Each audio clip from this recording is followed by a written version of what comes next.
Përshëndetje të nderuar shikues, jemi takuar sërish së bashku këtu në ekranin e televizionit 6+1 Vlora në emisionin e përjavshëm Shëndeti dhe Shëndetësia. Sot do të flasim për një problematikë shëndetësore madhore, e cila prek një numër të lartë të popullatës, kryesisht moshat e treta, por jo vetëm. Do të flasim pikërisht për dhimbjen e nyjeve, plakjen dhe artritin. Me ne në studio është mjekja Valbona Ibraj, specialiste reumatologe dhe fizioterapeute, e cila do të na ndihmojë që të kuptojmë më mirë procesin e plakjes dhe problematikat që sjell ky proces. Përshëndetje dhe mirë se keni ardhur. Përshëndetje, faleminderit për ftesën. Siç e thatë dhe ju, do flasim për këtë temë të rëndësishme, plakja dhe artriti dhe si të jetojmë pa dhimbje. Shpesh herë dëgjojmë që kam reumatizëm dhe më kanë filluar dhimbjet se është prishur moti.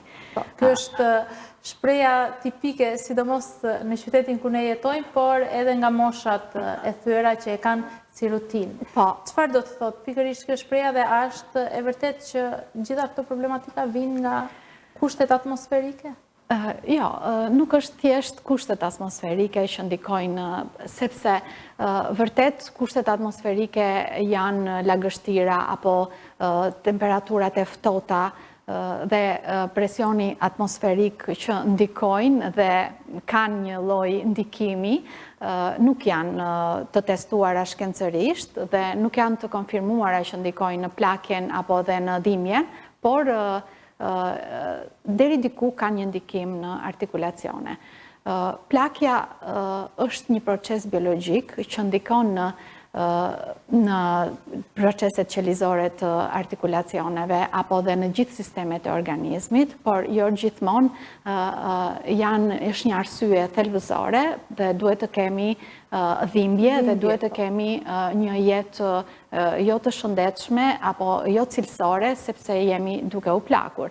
Pra jo domosdoshmërisht një pacient që është i plakur, një moshë e thyrë duhet të ketë dhimbje. Pra dhimbja nuk duhet të jetë shoqëruesi i plakjes. Jo domosdoshmërisht. Për shembull, nga disa statistika, 80% e popullsisë mbi 65 vjeç kanë ndryshime artrozike, por vetëm 50% e tyre ndjejnë dhimbje, pjesa tjetër nuk ndjejnë dhimbje. Pra nuk është mosha ajo që shkakton dhimbjen, por janë disa faktorë të tjerë, faktorë të jashtëm që ndikojnë, siç është stili i jetës, mënyra e ushqyerjes apo aktiviteti fizik.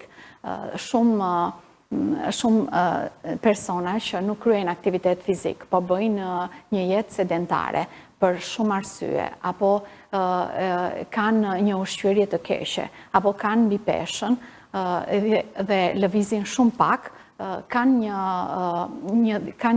risk. Kanë një risk shumë të lartë për arsye të këtyre faktorëve që ndikojnë negativisht dhe favorizojnë krijimin e artritit dhe ngurtësimin e artikulacioneve. Ndoshta njerëzit që janë duke na ndjekur tani her pas here mund të kenë atë dhimbjen një ngjitjen e shkallëve ose shikojnë prindrit apo gjyshrit që janë duke i vuajtur këto problematika dhe i shprehin her pas here. Çfarë duhet të bëjnë konkretisht edhe cila është ajo problematikë që ju ndodh këtyre njerëzve? Atëherë, kjo është një problematikë që haset rutinë, haset shpesh, normalisht të gjithë moshatarët kanë këto probleme për arsye. Arsyeja kryesore është procesi i plakjes, procesi biologjik i plakjes, që është një inflamacion i ulët, sistematik, që është në vazhdimsi. Thjesht inflamacioni, ky inflamacion, inflamangin që quhet në gjuhën shkencore, ndikon mbi artikulacionet, mbi sistemin muskuloskeletik, mbi sistemin qelizor dhe bën të mundur dëmtimin dhe dhimbjen. Prandaj dhe ndihet dhimbja. Për këtë arsye, për ta shmangur këtë inflamacion dhe për ta lehtësuar, duhet të bëjmë 3 këshilla kryesore. Lëviz sa më shumë, ushqeu sa më mirë, pra kontrollo pjesën e ushqimit, dhe urm peshën, pra kontrollo peshën. Janë të treja këto këshilla që janë shumë të rëndësishme me kalimin e moshës që duhet të jenë gjithmonë në fokus për të menaxhuar dhe për ta ngadalësuar këtë proces.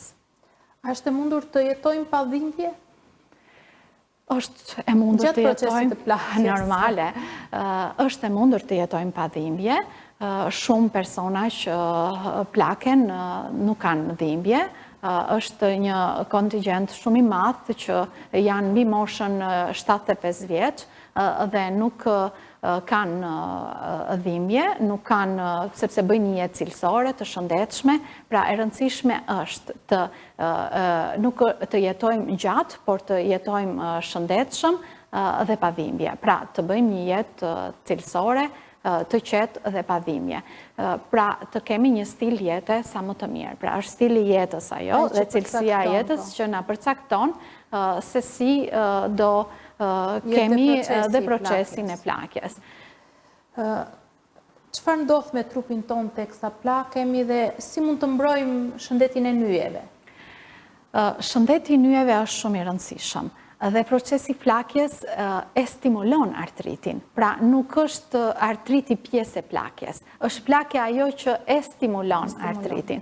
Sepse artrit ne mund të ndodhë edhe mund të kenë edhe moshat e reja apo dhe shumë njerëz që janë të predispozuar. Nuk do të thotë që kemi artrit vetëm gjatë plakjes. Plakja nuk është pashmangshmërisht e lidhur me artritin. Gjatë procesit të plakjes, kërci që ndodhet mbi artikulacione, humbet sasinë e ujit, fillon të thahet, të konsumohet dhe të hollohet. Dhe kjo bën të mundur që artikulacionet të jenë më pak të lëvizshme dhe të kemi ngurtësimin e artikulacionit. Po kështu kemi humbjen e acidit hialuronik apo lëngut sinovial.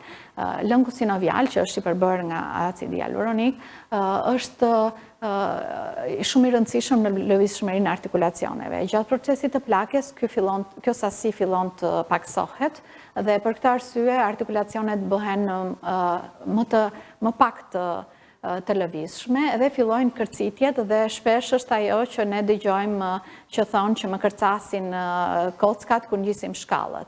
Po kështu është humbja e masës muskulare. Është shumë e rëndësishme të theksohet që gjatë procesit të plakjes kemi humbje të masës muskulare që quhet sarkopeni. Pra, masa muskulare fillon të paksohet që në moshën 40 vjeç.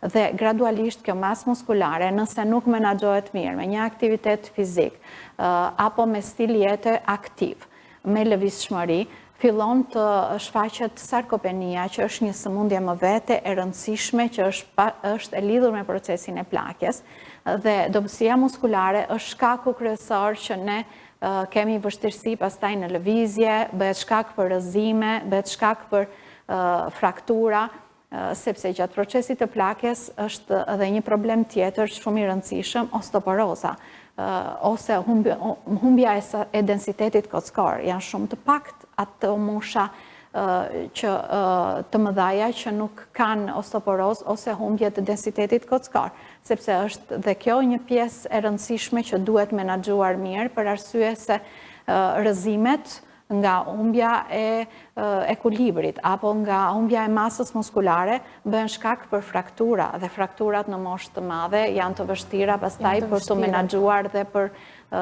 tu kontrolluar dhe për tu rikuperuar në moshat e katërta. Cilat janë ato shenja që duhet ta shqetësojë një person, ndoshta edhe jo në moshë të thyer, le të themi, në moshën e tretë, por edhe moshat e reja. Cilat janë ato shenja që duhet i evidentojnë ata tek fiziku i tyre, që në mënyrë që të drejtohen tek mjeku reumatolog për të shmangur ato dhimbjet e nyjeve apo sëmundshmëritë që vijnë pas këtyre shenjave? Janë disa forma të artritit që e detyrojnë pacientin që të vijë tek mjeku dhe të bëjë konsultat e mjeku. Në radhë të parë kemi artritin reumatoid, është sëmundje inflamatore kronike autoimune, që është shumë e rëndësishme të kontrollohet, të menaxhohet, jo thjesht për ta zhdukur dhe për ta frenuar, sepse nuk mund të frenosh një artrit reumatoid, por duhet të menaxhohet mirë për arsye të invaliditetit shumë të lartë që ka artriti reumatoid, dhe për të mos e lënë jetë në aktivitet shumë agresiv patologjia, por për të kaluar atë në remision.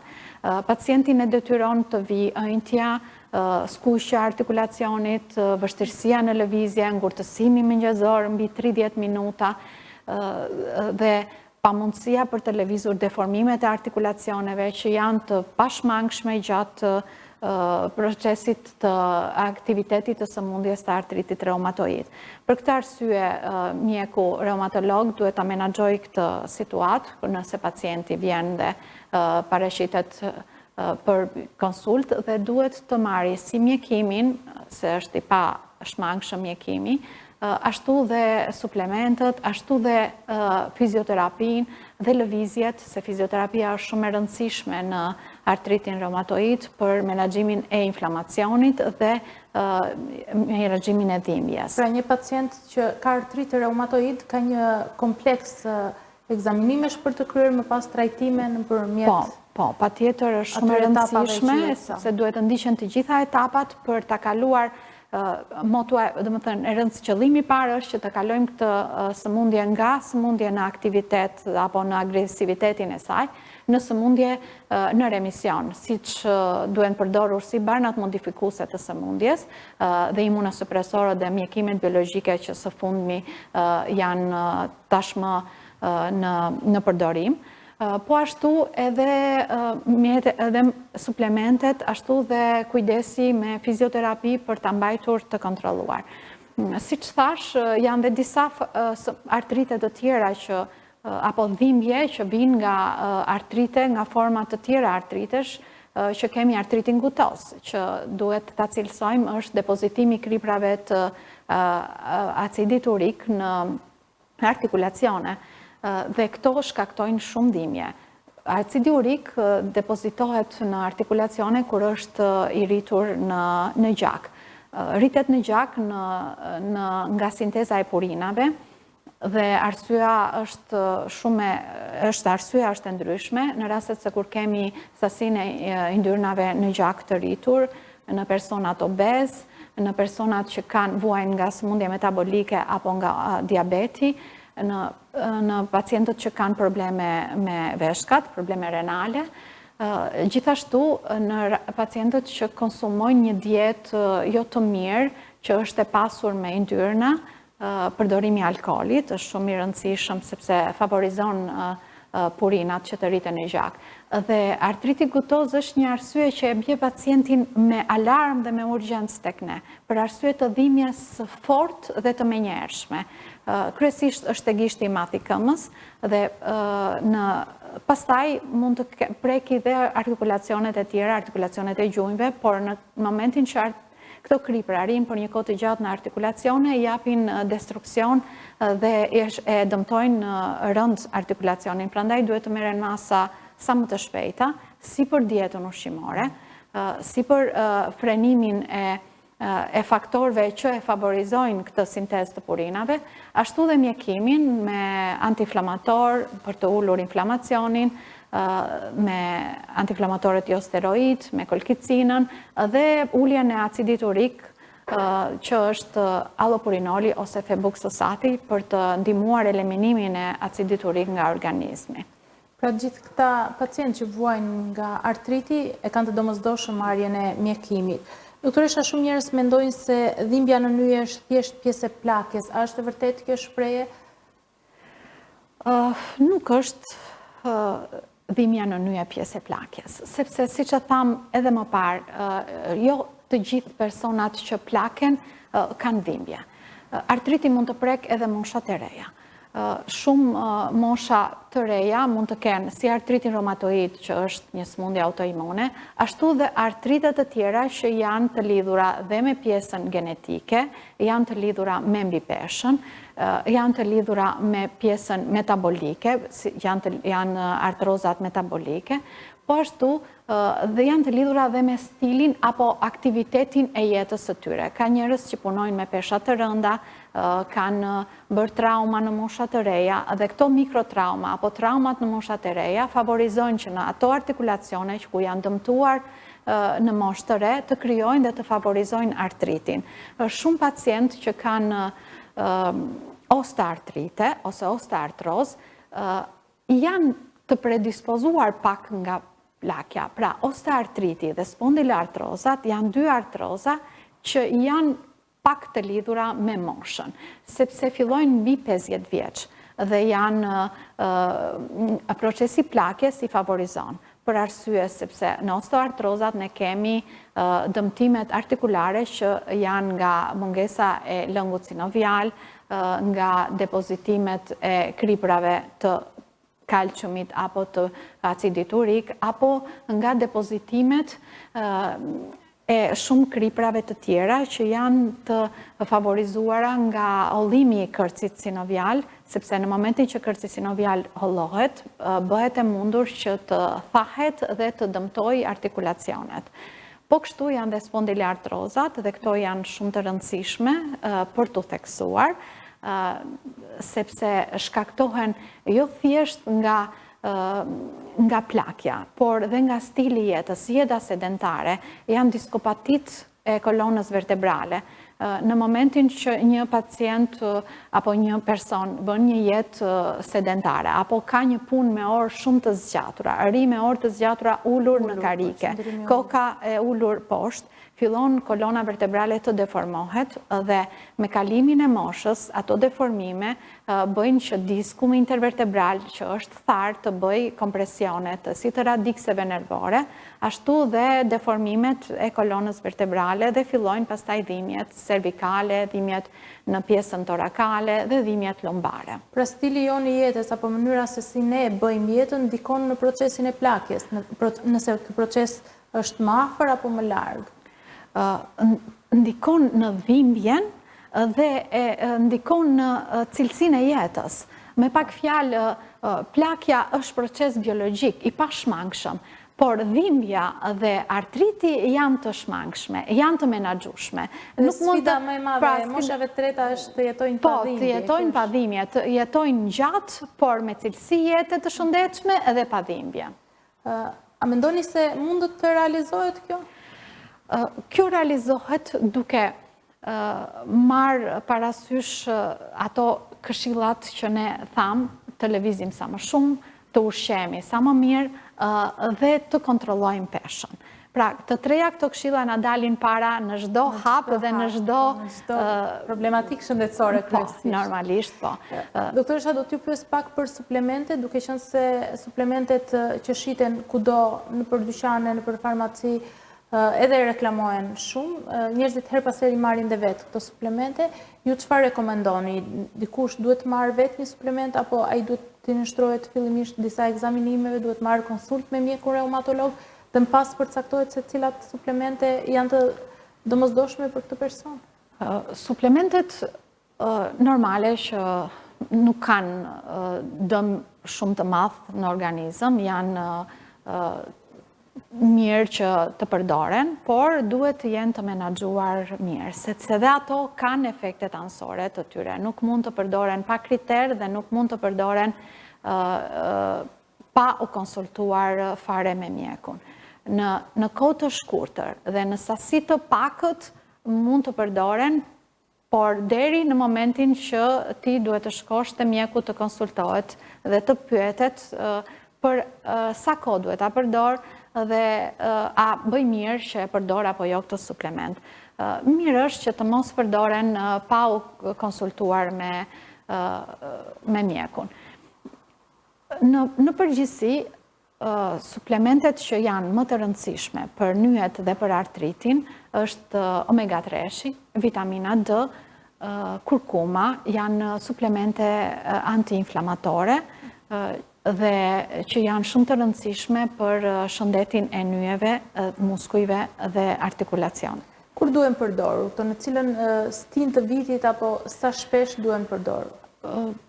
Në përgjithësi, omega 3 përdoret kryesisht në stinën e ftohtë. Këshillohet në stinën e ftohtë, është shumë e rëndësishme omega 3 sepse është një suplement që ndikon në pjesën e përthithjes së kalciumit në kocka, ndikon në shëndetin e sistemit kardiovaskular, ndikon në pjesën e osteoporozës dhe ul inflamacionin. Është shumë e rëndësishme dhe është një suplement antiinflamator. Shpesh pacientët që kanë marrë omega-3 më vinë dhe më thonë që doktoresha, ne nuk kemi më dhimbje, jemi qetësuar, sepse kanë pasur dhimbje të lehta, kuptohet, jo me dëmtime funksionale, pra kanë qenë dëmtime dhimbje inflamatore të lehta, dhe thjesht omega-3 ka ullur këtë inflamacion në mënyrë natyrale dhe e ka qetësuar. Dhe omega-3 është një suplement që duhet të përdoret në periudhën e dimrit, kryesisht, këshillohet të merret me sasi yndyre, me ushqim të yndyrshëm, sepse është shumë mirë i përthithshëm. Dozat kryesisht janë për një mirëmbajtje normale 500 mg në ditë dhe nëse duam të mjekojmë osteoporozën apo problemet të tjera deri në 1000 deri në 2000 mg në ditë. Mund të përdoren deri në 6 muaj, 3 deri në 6 muaj, në përgjithësi është doza normale e këshillueshme. Ky omega-3 gjendet kryesisht në peshkun e sardelet, tonin apo salmonin. Pra mund të marrim dhe nëpërmjet ushqyerjes. Por në sasi është shumë e vështirë që ti ta marrësh.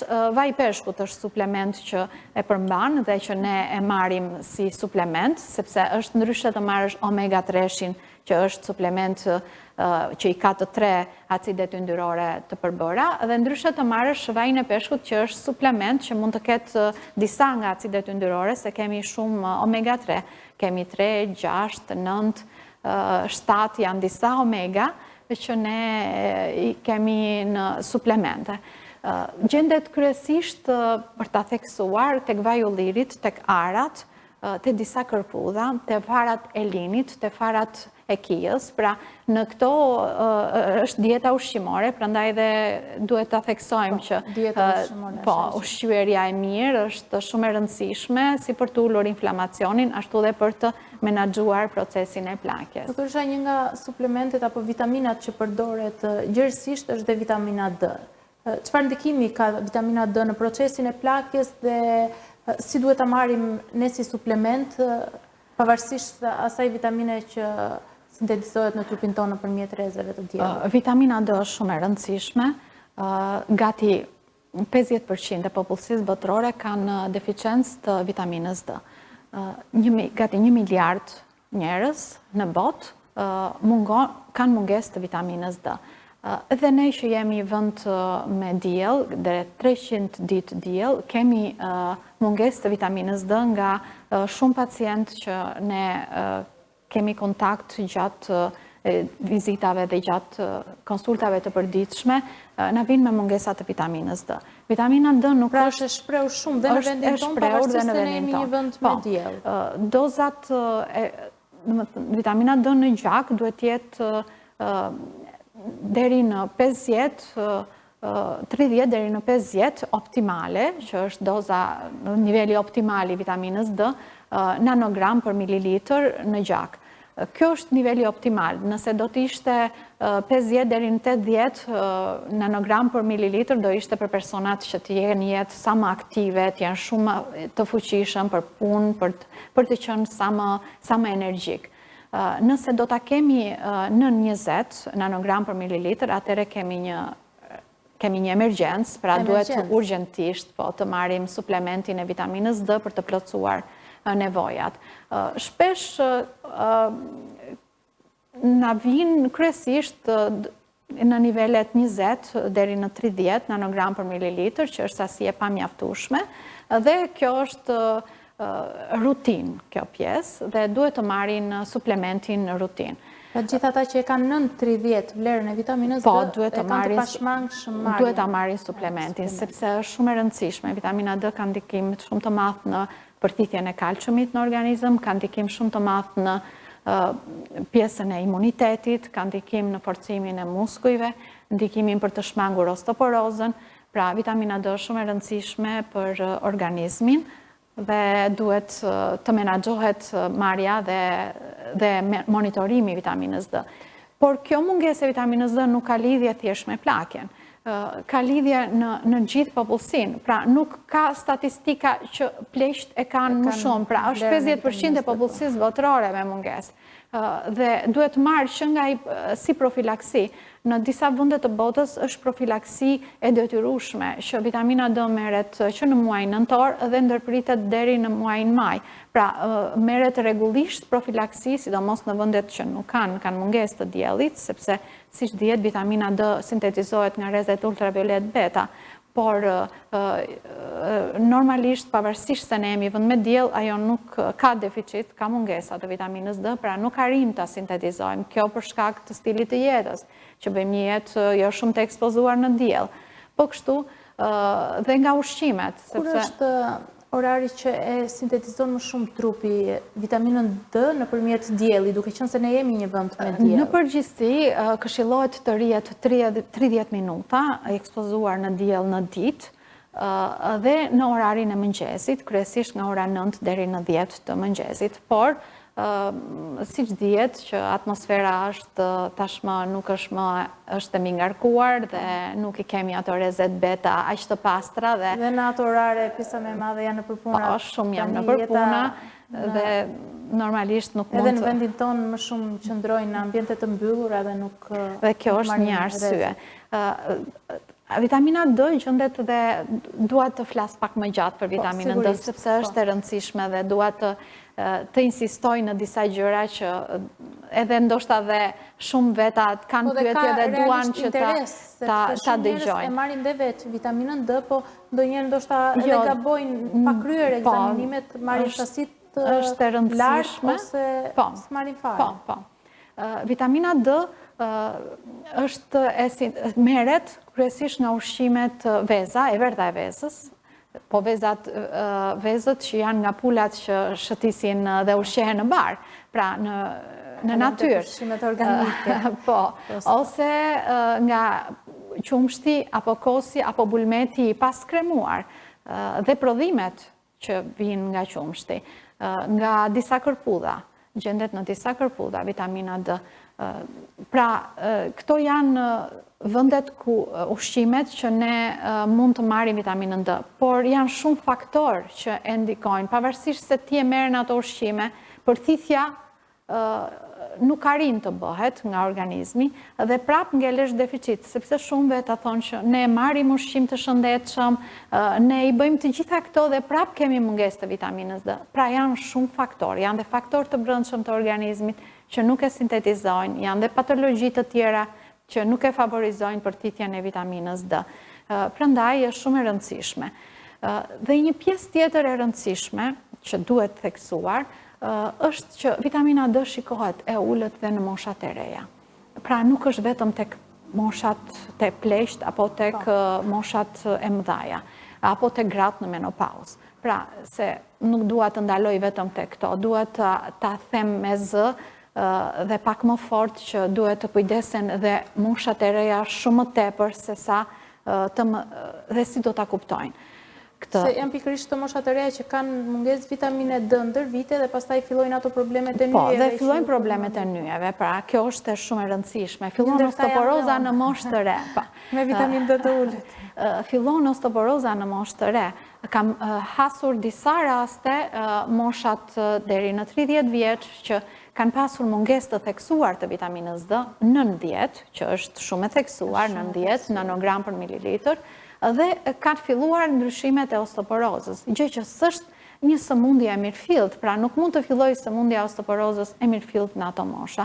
Pra do të thotë që ne kemi mungesë, pra është mungesa e vitaminës D që po shkakton një osteoporozë, pra e bën pacientin të ekspozuar që një rrëzim apo një aktivitet i sforcuar fizik të provokojë një frakturë, të pa justifikueshme për atë moshë. Gjithashtu vlen që të theksohet që vitamina D është shumë e rëndësishme për imunitetin. Prandaj moshat e reja duhet ta marrin vitaminën D rregullisht në doza të vogla dhe në rastet se kemi mosha të reja që ndihen të lodhur, të raskapitur, ndihen të pafuqishëm gjatë aktivitetit të përditshëm, duhet të bëjnë matjen e nivelit të vitaminës D në gjak. Pra këto janë tregus, gjitha këto hormonet janë tregus që vlerat e vitaminës D nuk mund të marrim matjen e vitaminës D si protokoll rutin. Por, sot në botë ka filluar të bëhet check-up rutin matja e vitaminës D. Në shumë vende europiane, të paktën në djenin time, është matja rutin e vitaminës D. Pra, është check-up. Po, është pjesë e check-upit. Po, është pjesë e check-upit që bëhet rutin në të gjithë popullsinë. Pra, nuk ka diferenca moshash.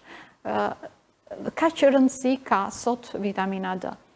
Dua të theksoj dhe diçka tjetër, më falë, se... Ska problem, thjesht do ju pyesja që duhet ta rekomandoni që bëhet një herë në vit vitamina D, apo cili është... Mirë është një herë në vit në periudhën e vjeshtës. Pra, është shumë e rëndësishme matja e nivelit të vitaminës D në periudhën e vjeshtës. Pse jo në verë? Sepse në verë, sido që të jetë, ne jemi vend me diell dhe jemi shumë të ekspozuar gjatë ditës, dita është më i gjatë, dalim më herët, po dielli del më shpejt dhe kemi më të ekspozuar në diell. Dhe kjo është një arsye që mendojmë që vitamina D është mirë të matet në periudhën e vjeshtës, kur fillojnë vjeshta që tetori do ishte një muaj i mirë për të menaxhuar se sa është sasia që duhet të marrim e vitaminës D gjatë periudhës të dimrit.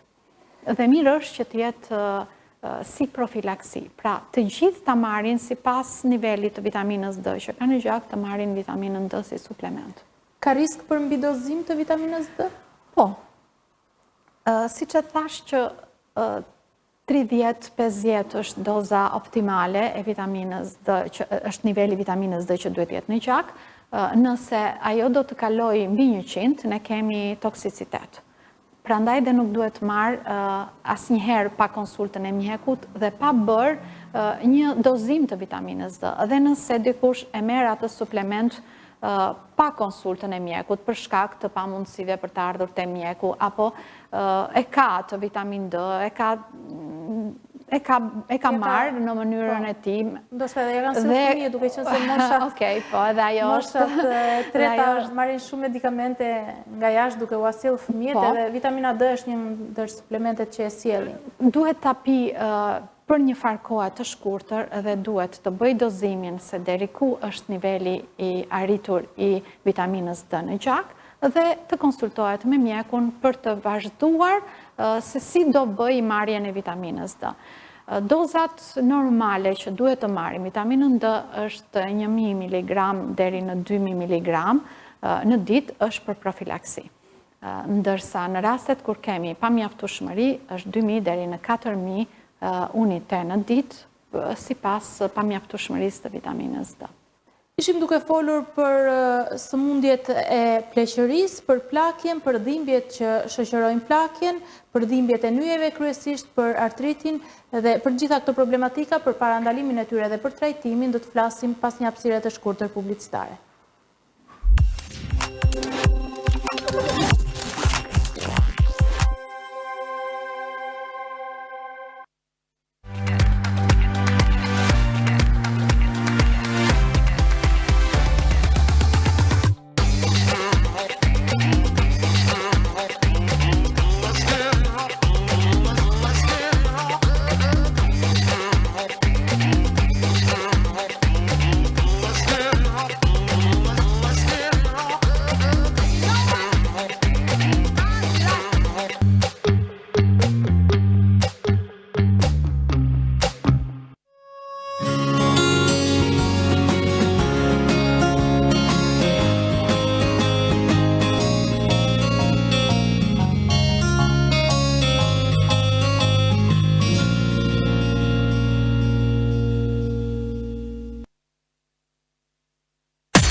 Mjeku kardiolog Luter Nuraj, me një eksperiencë të gjatë, vjen pranë pacientëve me një klinik moderne dhe një larmi shërbimesh.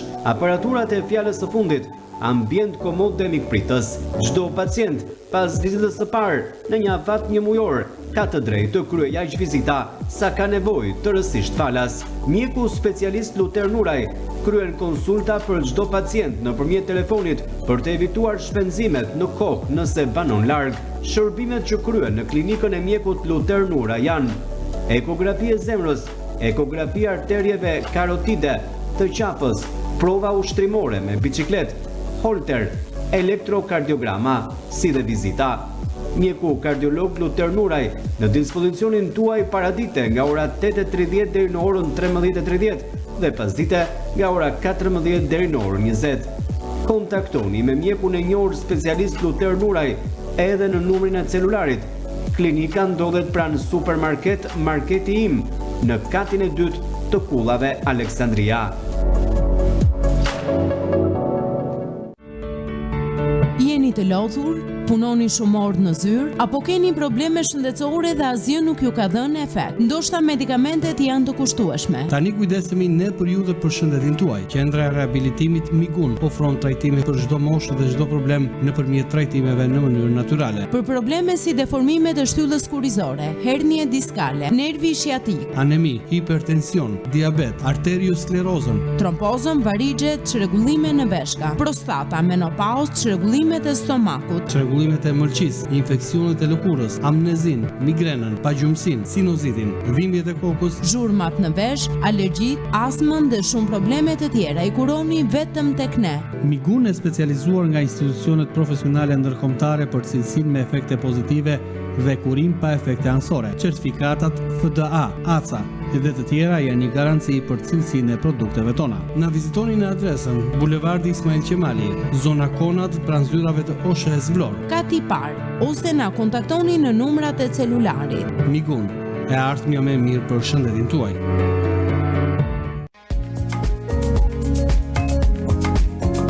Mobileri Buzakaj, eksperienca 10 vjeçare në fushën e mobilerisë na ka bërë më të kërkuarit në treg.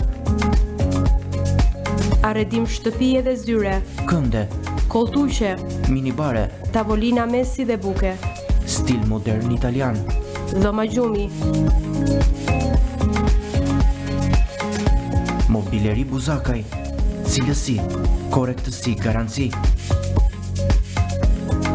Na besoni kompletimin e shtëpisë tuaj, për të tjerat mendojmë ne. Mobileri Buzakaj vjen me showroom me një hapësirë 2000 metra katror. Vizitojeni për të prekur nga afër arredimin e një shtëpie. Punuar gjithçka sipas kërkesës së klientit, cilësi maksimale dhe realizim në kohë rekord. Gjendemi në Transballkanike, pranë Karburant Alpet.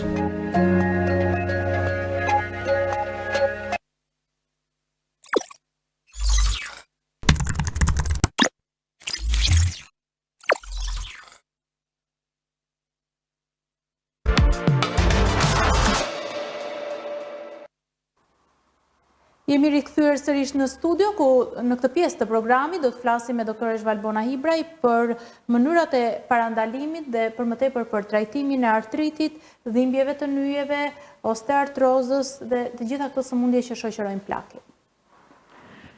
Atëherë, siç folëm dhe në pjesën e parë të emisionit, që dhimbjet dhe artriti janë bashkëshoqëruese me njëra tjetrën, por nuk janë të bashk lidhura me plaken. Pra, nuk është e domosdoshmërisht që të plakesh dhe të kesh dhe artrit. Osteoartroza është një patologji degenerative, kronike, destruktive, që është e lidhur pak me plaken, por jo domosdoshmërisht. Prap, edhe këtu do të sqarojmë se jo domosdoshmërisht. Fillon në moshën mbi 50 vjeç, kryesisht osteoartroza, por plakja e favorizon, pra e ndihmon dhe e favorizon osteoartrozën. Nuk është plakja që e shkakton. Dhe shumë pacient që janë mbi moshën 50 vjeç, për shkak të stilit të jetës, për shkak të ushqyerjes jo të mirë. Dhe aktivitetit fizik bëjnë osteoartroza dhe krijojnë probleme të artriteve, osteoartriteve. Kjo ndodh sepse plakja bën hollimin e kërcit, siç e tham dhe më parë, dhe kërci i artikulacioneve duke u holluar, duke u konsumuar, bëhet shkak për të formuar një osteoartrit. Ose humbja e lëngut sinovial. Në momentin që lëngu sinovial paksohet, artikulacioni bëhet më pak i lëvizshëm, bëhet më i vështirë për të flektuar dhe për të lëvizur, dhe për këtë arsye bëhet shkak për të krijuar një osteoartroz. Pra, këtu bëhet lidhja midis moshës edhe osteoartritit. Po ashtu mbi pesha, që është një faktor kryesor për osteoartritin. Në raste se ne kemi një pacient që është në mbipesh, presioni që ushtrohet mbi artikulacione është i madh dhe për këtë arsye ngjeshja që bëhet artikulacionit bën shkak që të ulet lëvizshmëria e tij dhe kërci të shtypet dhe për këtë arsye të fillojë osteoartroza. Por osteoartroza mund të ndodhë edhe nga shkaqe të tjera, shkaqe metabolike, që vijnë nga patologjitë të tjera metabolike që nuk kanë lidhje me plakjen, pra ose predispozicioni genetik. Pra këtu dalim në konkluzionin që nuk është plakja e domosdoshmërisht arsyeja e krijimit të osteoartrozave. Ajo vërtet i favorizon për shkak të inflamacionit të ngadalt dhe të ulët, por nuk është kjo arsyeja kryesore. Si bëhet trajtimi i osteoartrozës? Trajtimi... Për duhet kem parasysh këta pacient që... Këta pacient kanë dhimbje, kanë ngurtësim, kanë ëndje të artikulacioneve nëse do kenë inflamacion, pra jo domosdoshmërisht kanë testet inflamatore të rritura pacientët që janë me osteoartrozë. Pra, ndryshe nga artriti reumatoid që ne kemi një inflamacion agresiv, osteoartroza është një sëmundje me teste inflamatore jo të larta.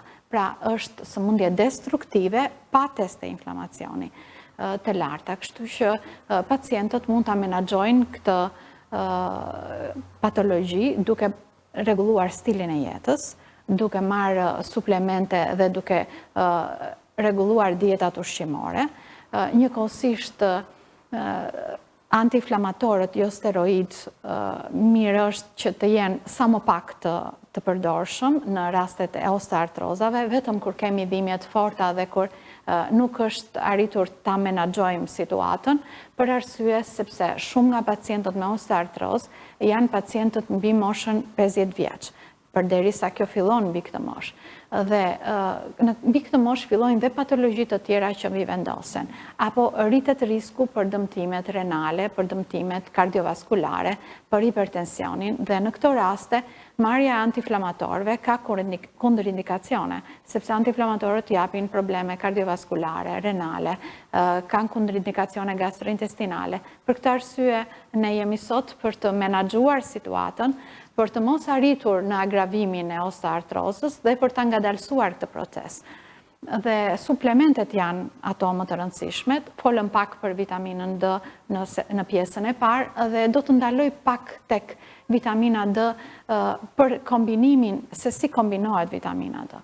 Vitamina D shpesh tani kombinohet me vitaminën K2. Pse? Sepse vitamina D ndihmon në përthithjen e kalciumit, por vitamina K2 e çon këtë kalcium në kocka dhe e depoziton në kocka dhe nuk e lë që të shkojë në vende të tjera. Pra, kombinimi i vitaminës D me K2 është shumë i rëndësishëm.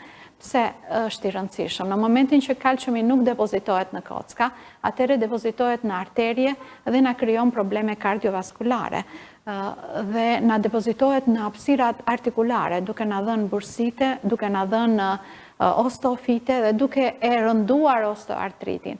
Pra, në raste se ne kemi një fillimin e një osteoartriti dhe nuk marrim një vitaminë D me K2, kalciumi që na përthithet nga vitamina D do të shkojë në hapësirat artikulare dhe do na i rëndoj këtë situatë duke na bërë kalcifikime edhe kripra të mbivendosura në artikulacione. Prandaj është e rëndësishme konsulta me mjekun specialist. Po, shumë e rëndësishme, prandaj dhe si caktuar këto kombinime. Po, prandaj dhe si tham që vitamina D vërtet mund ta marrësh për një kohë të shkurtër, por gjithmonë duhet të vi një moment që ti duhet të konsultohen me mjekun për ta menaxhuar dhe për të parë se çfarë lloj vitamine D do marrim.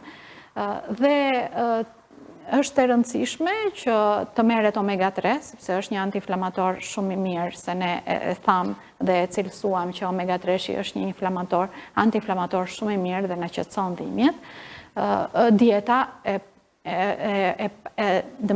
dieta është sa më shumë e pasur me prodhime peshku apo dieta me fruta, dieta me perime, të shmanget alkooli është shumë i rëndësishëm për të mos favorizuar kripërat e acideve urike, sepse ato e rëndojnë dhe e favorizojnë osteoartrozën të rëndohet. Janë suplementet e tjera si që janë kurkuma, acidi hialuronik, glukozamina, kondroitina, janë një sër suplementesh që këshillohen nga mjeku për të frenuar dhe për ta përmirësuar këtë osteoartrozën. Gjithashtu vlen të theksohet e osteoartriti ose osteoartroza, injektimet e kortikosteroideve, po kështu injektimet e acidit hialuronik, dhe në rastet pastaj që osteoartroza avancon, është e nevojshme që të kryen dhe ndërhyrje kirurgjikale, sepse në momentin që ne kemi një osteoartroz të një artikulacionit geniu, ai na kufizon në cilësinë e jetës, na kufizon në jetën e përditshme dhe na shkatëron dhe artikulacionet e tjera pa e kuptuar, pa e vënë re.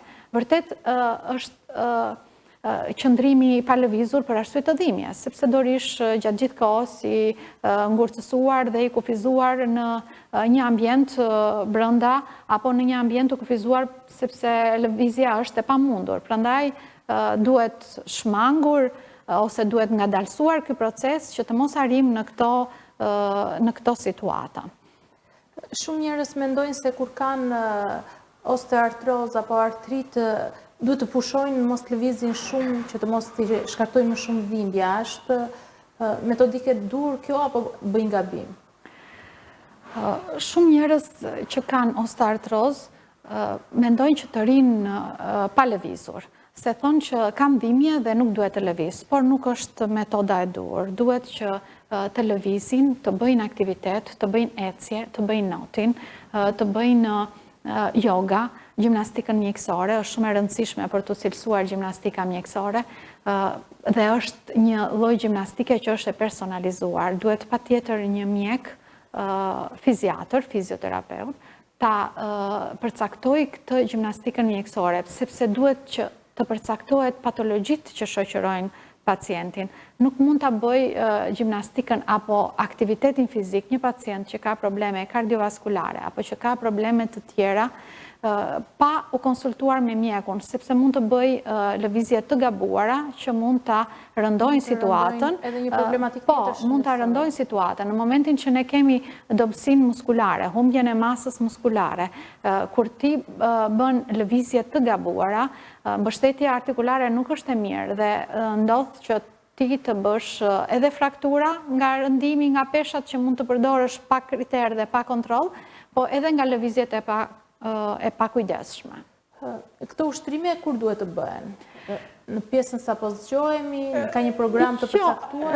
Në përgjithësi nuk ka program të përcaktuar, sepse në pjesën sa po zgjohen, mendojmë që është ngurtësimi mëngjesor dhe duhet që të fillojnë aktivitetin dhe stilin e jetës. Kur të ndihen sa më komod për t'i bërë këto ushtrime. Nuk kanë orar dhe nuk janë strikt në bërjen e këtij aktiviteti. Më e këshillueshme është ecja. Ecja në natyrë është gjëja më e mirë që mund të bëhet për dhe noti. Ne jemi një vend bregdetar, pra kjo është avantazh për ne, sepse unë shpesh pacientëve të mi u them që shfrytëzoheni detin, rini 30 minuta në ujë, bëni lëvizjet në ujë, sa do të mundeni, me aq sa mundeni, dhe çdo ditë edhe më shumë lëvizshmëria do të shtohet, sepse ushtrimet e lëvizjet në ujë janë shumë të rëndësishme. Por e rëndësishme është në osteoartrozën të vlerësohet fizioterapia. Është gjëja më e rëndësishme që duhet të theksohet tek një osteoartrit. Pra, fizioterapia është një pjesë e pandashme e trajtimit dhe ka rolin kryesor. Po, është pjesë e pandashme e trajtimit dhe ka rolin shumë kryesor, sepse në momentin që ti bën fizioterapi, ti shmang edhe avancimin e sëmundjes, por nga ana tjetër shmang edhe pjesën e inflamacionit. Fizioterapia ndahet në 2 pjesë, në elektroterapin, që është shumë e rëndësishme në rastet se kemi një artikulacion të inflamuar, në rastet se kemi një artikulacion të ënjtur dhe të skuqur, bëhet elektroterapia me ultratingull, diatermi, shockwave, të gjitha këto janë procedura që ndihmojnë në uljen e inflamacionit. Pastaj është terapia manuale, që janë një sër lëvizjesh manuale të bëra nga fizioterapisti, të personalizuara sipas patologjive dhe sipas zonave që duhen trajtuar. Dhe masazhi, po dhe masazhi ka një kriter. Është shumë i rëndësishëm bërja e masazhit në rastet kur kemi inflamacion, nuk është shumë i këshillirshëm. Në rastet kur kemi enjtje, inflamacion, skuqje, masazhi është i ndaluar. Pra, dhe masazhi nuk bëhet pa kriter dhe në çdo situatë dhe në çdo moment. Dhe një masazh që mund ta bëjë në kushte shtëpie, në një problematikë shëndetësore, mund dhe të avancojnë sëmundjen. Po, mund të avancojnë dhe mund të agravojnë sëmundjen, po është shumë e thënë, shumë e drejtë kjo, sepse në rastet se ne kemi një pjesë të inflamuar, të infiltruar, momentin që ne do bëjmë masazh të pakontrolluar, të fortë, sepse edhe masazhi ka disa lloje masazhesh të cilat mund të kufizohen sipas patologjive dhe dëmtimeve që kemi. Në rastet kur bëhet masazh i fortë, mund të bëjë hematoma, mund të bëjë kontraktura, më tepër se mund të gjendemi përpara një situate pastaj më të vështirë dhe më të vështirë për të menaxhuar dhe për të korrigjuar. A ka ndonjë mënyrë tjetër për të ndihmuar nyjet përveç se ilaçeve dhe fizioterapisë? Mënyra tjetër për të ndihmuar nyjet është ozonoterapia. Është një metodë e re që tani së fundmi ka filluar të përdoret. Ozonoterapia redukton inflamacionin, përmirëson qarkullimin e gjakut dhe stimulon rigjenerimin e kërcit. Pra, ka disa efektat... me disa pamje, kjo është procedura e ozonoterapisë? Po, kjo është procedura e ozonoterapisë, është merret oksigjeni dhe ozonohet dhe injektohet në zonat që ne kemi për të trajtuar. Nëpërmjet ozonoterapisë ulet inflamacioni, ndihmohen pacientët që të qetësohen dhimbjet, dhe disa pacient ulen kontrakturat muskulare, ka shumë efekte pozitive dhe për të rëndësishme është për të theksuar që nuk ka asnjë efekt negativ dhe asnjë kundërindikacion. Nuk ka efekte ansore. Nuk ka asnjë efekt ansor dhe nuk ka asnjë kundërindikacion. Nuk është një terapi që jo gjithmonë do japi zgjidhje mrekullie apo zgjidhje definitive, por është një ndihmë që tek pacientët e ndihmon dhe shumë pacientë mendojnë që kanë pas bërjes së ozonës, kanë reduktim të dhimbjes dhe kanë përmirësim të lëvizshmërisë. Shumë e rëndësishme kur bëhet ozonuan intraartikular dhe ka dhënë goxha rezultat dhe ka ndihmuar shumë pacientët në trajtimin e osteoartrozave, sidomos në gonartrozat. Injektimi i ozonës intraartikular e kombinuar kjo me acidin hyaluronik apo glukokortikoidet ka pasur një efekt shumë pozitiv. Është procedurë e dhimbshme, a ka problematika pacienti? Ka pak dhimbje, sepse normale pacienti do ketë injektimin, është një agje shumë e vogël, dhe është rreth 6 mm, por gjithsesi do injektohet. Në pacientët që nuk e tolerojnë do të dhimbjen e injektimit, asnjëherë nuk këshillohet ozonoterapia. Unë pacientëve nuk ua këshilloj, sepse krijojnë stres, dhe stresi pastaj është i kundërdikuar, është një arsye për të na nxitur inflamacionin. Dhe gjithmonë duhet i bëjmë në bashkëpunim me pacientin dhe që pacienti të jetë sa më bashkëpunues dhe ta mirëpranoj këtë lloj. Kjo është një terapi e re kur ka hyrë në Është një vendin terapi e re. tonë, realizohet në Vlorë? Po, realizohet në Vlorë. Dhe është një terapi që ka hyrë së fundmi, nuk ka shumë kohë, duke pasur prioritetin që nuk ka kundërindikacione, nuk ka efekte anësore, vetëm në momentet që mund të injektohet dhe pasi mbaron procedura, ne mund të kemi një skuqje të lehtë të zonës ku ne do të trajtojmë, por dhe asgjë më tepër, pacienti direkt ngrihet nga pasi ka përfunduar ozonën dhe nuk ka asnjë ndjeshmëri negative. Pra, trajtimi është efikas në pjesën më të madhe. Në pjesën më të madhe është efikas, duke menduar që nuk kemi asnjë efekt ansor, kështu që normalisht na ka. Cili është trajtimi tjetër, a ka ndonjë trajtim tjetër për këto dhimbjet e nyjeve që bëhen Trajtimi tjetër janë suplementet e tjera, që janë glukozamina, kondroitina, tumeriku, që është, apo kurkuma, që janë antiinflamator dhe suplemente që ndihmojnë në uljen e inflamacionit dhe reduktimin e dhimbjes. Gjithashtu është e rëndësishme të përdoren edhe ushtrimet, sepse ushtrimet që thamë të bëra në ujë, po dhe në yoga, aktivitete sportive, si që është yoga apo gjimnastika mjekësore që ne e këshilluam më para, ecja, ciklizmi, bicikleta, përdorimi i bicikletës, është shumë i rëndësishëm, sidomos në moshat mbi 50 vjeç, është shumë i rëndësishëm përdorimi i bicikletës, sepse ndihmon në lëvizshmërinë dhe fleksibilitetin e nyjeve.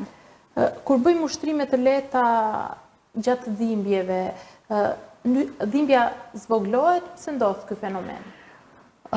Shpesh herë, kur kam dhimbje, këshillohet që thonë që nuk kam shumë dhimbje dhe nuk duhet të lëviz, por nuk është e vërtet. Ti fillojnë ato ushtrimet ngadalë. Po, në momentin që kemi dhimbje, është bërë në re që kur fillojmë ushtrimet dhe lëvizjet të lehta, të ngadalta, dhimbja fillon të lehtësohet. Por këshillohet shpesh herë kur bëhen ushtrimet, dhe duhet ta këshilloj këtë gjë, sepse ka njerëz që bëjnë të kundërtën. Kanë dhimbje dhe bëjnë ushtrime të forta dhe të sforcuara. Pra duhet bërë diferenca. Ushtrimet duhet të jenë të lehta, pa sforco, dhe duhet të kenë një prag, si do ta kuptoj pragun. Prandaj dhe ushtrimet bëhen në përgjithësi të personalizuara, duhet të jenë në kujdesin e një fizioterapisti dhe se në bazë të problematikave dhe patologjive, sepse ka disa artikulacione që ta kufizojnë disa lëvizje, dhe ti nuk duhet ta kalosh atë prag lëvizje.